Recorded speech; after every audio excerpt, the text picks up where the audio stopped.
Oh, hey. Didn't recognize me, did you? I see a card trick? Is that your card? No? It's because I'm not a magician. You know, in the Who Dat we just did, Who Dat Not Me, Phil tried to convince everybody that you couldn't see him, he wasn't really there. That's how the devil's tricks work. If he can just make you think that he's not really there. Sadly, the devil operates with impunity when we convince ourselves that he's not really there. I've heard people say, how do you know he exists? How do you know God exists? How do you know there's demons and angels and all this? Why doesn't he just give me a sign? We have to be very careful with that because Jesus warned it's a wicked generation that demands to see a sign. I believe God created us in his image, that he gave each of us a spirit. And I believe that spirit longs to connect with the Creator. When we don't do that, then our spirit will search out false gods, drugs, alcohol, sex, other addictions. It's not until our spirit comes back to the Creator that it stops its yearning and it stops searching. So, begs the question, where is God? People ask, is God actually active in our lives? Yes. Well, how come I don't see it?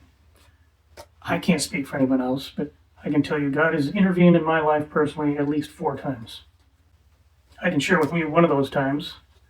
When I was a kid, I grew up in an abusive environment. My father was gone a lot. By the time I was 16, I was completely abandoned. I had an empty house to live in, or to stay in, for a period of time. I had no heat, no lights, no water, just shelter, no food.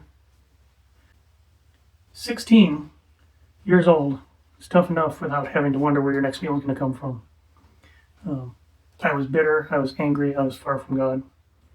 I had friends that would come over and sneak food to me and help sustain me. I kept my situation away from everybody because I didn't want to be put into the system. It was the holidays that were the hardest. That first Thanksgiving when everybody went to be with their families and have a feast, and I was alone in an empty house, hungry. That was hard. Christmas was worse. It was around that time that the dark voices came. Voices that would just whisper in my ear, it's not worth it. You're not worth it. Nobody cares. It's not going to get any better. You're never going to amount to anything. You should just end it.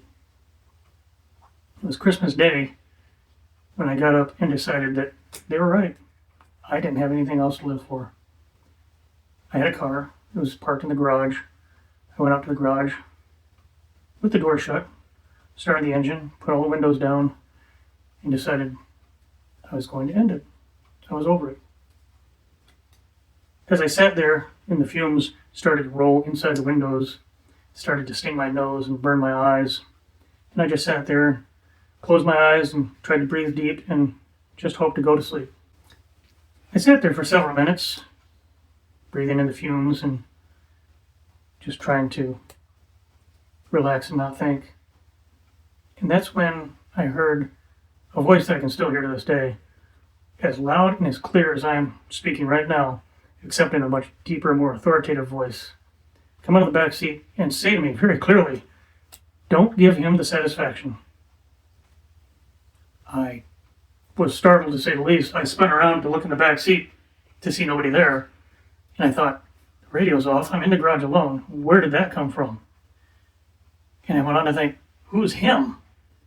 Why am I not giving him the satisfaction? I concluded that him must have been them. Don't give them the satisfaction. And then I thought, yeah, why should I give my parents the satisfaction? If they don't care about me, why should I make this easier for them? So I made up my mind to stop. I shut off the car. I opened the garage door. I went outside in the driveway. The sun was coming up and it was going to be a beautiful day. I felt a bit nauseous, but felt better. And a new narrative started to set in. Take it one day at a time. It would be years later before I'd realize who him was, who my enemy was that so desperately wanted me to succeed that day. But for the time being, it sufficed that the voice intervened and stopped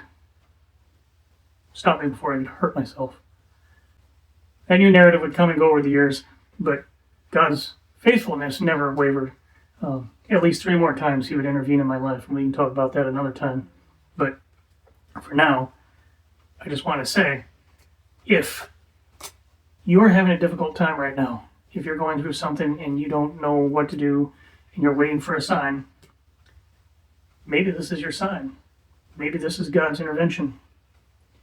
You should never seek a permanent solution to a temporary problem. We're here for you. We're praying for you. God's here for you. God is always faithful. It may not seem like it sometimes. It can be hard sometimes. It can be lonely sometimes. But if you need help, get help. If you need somebody to talk to, find somebody to talk to. We'll put a number up at the end of this for help. If you know somebody that needs help, or if you need help, please call, please get help. And remember, the devil operates with impunity when we convince ourselves he doesn't exist. So beware. He's prowling around. Don't let him get you. You're too valuable to the kingdom. We're praying for you. Have a good night.